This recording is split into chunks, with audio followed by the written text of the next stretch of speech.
بسم اللہ الرحمن الرحیم اللہم صلی علی سیدنا و مولانا محمد وبارک وسلم۔ السلام علیکم، امید کرتا ہوں آپ سب خیریت سے ہوں گے۔ قادری افزائف کی جانب سے ایک بار پھر میں آپ کی خدمت میں حاضر ہوا ہوں۔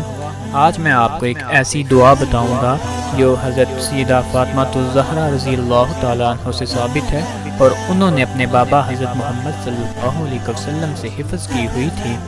اور آپ جتنے بھی سخت بیمار ہوں یا جتنا بھی آپ کو سخت بخار ہو، کوئی بھی دعا آپ پر اثر نہ کر رہی ہو تو آپ نے اس دعا کو پڑھنا ہے، تو انشاءاللہ العزیز آپ کو جتنا بھی سخت بخار ہوگا وہ خزانہ غیب سے اتر جائے گا۔ سید ابن طاؤس نے سلیمان سے ایک روایت کی ہے کہ سیدہ زہرا علیہ السلام نے مجھے ایک کلام بتایا جو انہوں نے حضرت رسول اللہ صلی اللہ علیہ وسلم سے حفظ کیا ہوا تھا، جسے آپ صبح و شام پڑھا کرتی تھیں۔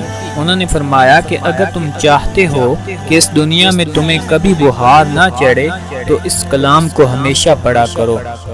تو سلیمان کہتے ہیں کہ جب میں نے یہ کلام سیدہ زہرا علیہ السلام سے اخذ کیا تو قسم با خدا کہ میں نے یہ مکہ و مدینہ میں ایسے 1000 افراد کو بتایا کہ جو بخار میں مبتلا تھے، جن کو اس کے پڑھنے سے بحکم خدا شفا حاصل ہوئی۔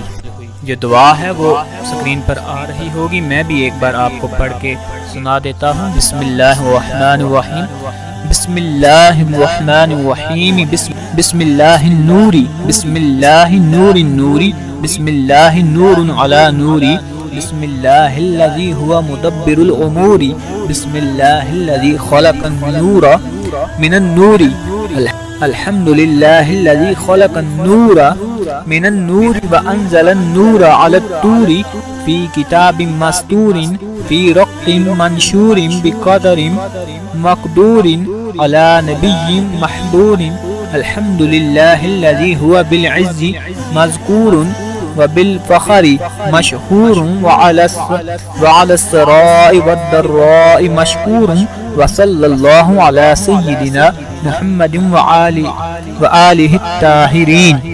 یہ دعا آپ نے پڑھنی ہے۔ اگر آپ کو بخار ہے، جتنا بھی سخت بخار ہے، آپ نے یہ دعا صبح و شام ایک بار پڑھ لیں، اور آخر 3 بار درود شریف پڑھ لیں، تو انشاءاللہ العزیز بہت جلد آپ کا بخار اتر جائے گا۔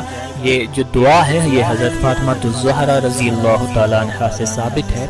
راہی پہ میری آپ تمام حضرات سے گزارش ہے کہ آپ ہمارے وظائف کو اپنے دوستوں کے ساتھ، اپنے رشتہ داروں کے ساتھ بھی شیئر کیا کریں، تاکہ زیادہ سے زیادہ لوگ ان سے استفادہ حاصل کر سکیں۔ اللہ تعالی ہم سب کا حامی و ناصر ہو۔